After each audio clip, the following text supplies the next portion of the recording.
Repubulika Iharanira Demokarasi ya Kongo DRC ikomeje kwiringira abacancuro mu kurwanya umutwe wa M23 ikizwi nka M23, aho irimo gukoresha abagera ku 120 bo muri sosiyete y'abikorera yitwa Edgemira ifite inkomoko muri Bulgaria. Aba bacancuro bafashe igisirikare cya leta ya Kongo FARDC mu gukoresha utudege tutagira abaderevu ibizwi nka drones ndetse n'izindi ndege zigiye zitandukanye z'intambara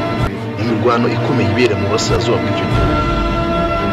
Aba bacancuro kandi bafite ibirindiro mu mijyi ya Kinshasa ndetse na Kisangani, aho bakoresha indege zitagira abaderevu zo mu bwoko bwa CH4 kandi bakagaba ibitero byo mu kirere mu ntambara ihanganishije ingabo za leta ndetse n'izabo bita inyeshyamba AFC cyangwa se M23. Gusa nubwo ifite uruhare rukomeye mu gufasha igisirikare cya Kongo, Edgemira irateganya kuzarangiza akazi yashinzwe mu kwezi kwa Nzeri k'uyu mwaka 2025, akaba ari nabwo izasubira mu bihugu yagiye iturukamo cyangwa se ikava mu gihugu cya Kongo. Ubusanzwe Kongo yakomeje ihakana ko idakoresha abacancuro, ariko mu ntangiriro z'uyu mwaka haza kugaragara abacancuro bagera kuri 191 b'ikigo cyitwa Congo Protection CP, ubwo bahabwaga ubuhungiro mu bigo by'ingabo z'umuryango w'abibumbye MONUSCO birimo n'umujyi wa Goma, ubwo M23 yirukanaga FARDC i Goma. Raporo y'itsinda ry'impuguke za Loni UN Group of Experts yaje kwerekana ko hari uruhare rukomeye rw'abacancuro muri Kongo, aho yavugaga iby'abacancuro ba CP cyangwa se Congo Protection bavuye muri icyo gihugu bakajyanwa iwabo i Burayi muri Romania banyuze i Kigali nyuma y'ubwumvikane hagati y'umuryango w'abibumbye na leta y'u Rwanda. Mu gihe abakozi ba CP cyangwa se Congo Protection bari bamaze kuva muri Kongo, abagenzi ba 120 ba Edgemira bo bakomeje gufasha FARDC kugeza n'ubu ngubu kuri uyu munsi wa none. Iyi raporo ya UN yanavugaga ko mu kwezi ko Ukuboza kwa 2024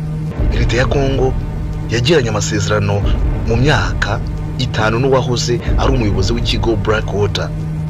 ubu cyitwa Academy cy'umunyamerika Eric Prince, uzwi cyane mu bikorwa bya gisirikare by'abikorera,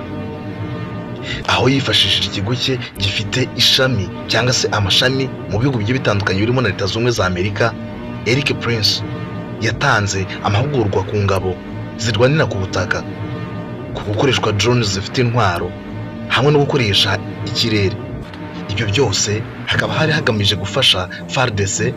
guhashya M23 mu ntara ya Kivu y'Amajyaruguru ndetse na Kivu y'Amajyepfo hamwe na Ituri. Mu rwego rwo guha imbaraga urugamba,